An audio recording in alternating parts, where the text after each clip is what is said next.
When Bitcoin was launched in 2009, the block reward was 50 Bitcoin. After the first halving in 2012, it was reduced to 25, then to 12.5 in 2016, 6.25 in 2020. The next halving event is expected in 2024, likely mid-April, where the block reward will further drop to 3.125 Bitcoin. The halving cycle impacts the supply of new Bitcoin entering the market. Over time, as the reward for mining decreases, the rate at which new Bitcoin are created slows down. This mechanism continues until the maximum supply of 21 million Bitcoin has been mined, which is expected to happen around the year 2140. Here's an interesting fact about the mathematical structure of the halving cycles. The design of Bitcoin's issuance model is such that after each halving cycle, approximately 50% of the remaining Bitcoin to ever be mined is issued in that cycle.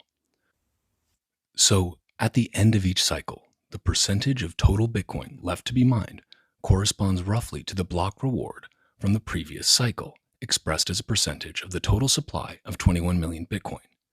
For instance, at the end of the first halving cycle, when the block reward went from 50 to 25, about 50% of the total supply of Bitcoin were left to be mined.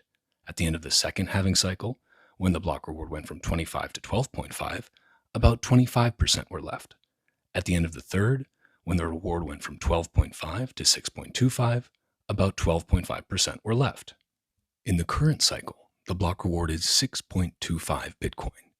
At the beginning of this cycle, there were around 18.375 million Bitcoin in existence, 87.5% of the total supply, leaving that 12.5% or 2.625 million Bitcoin yet to be mined. At the end of this cycle, and again that's 2024, the block reward will halve to 3.125 Bitcoin.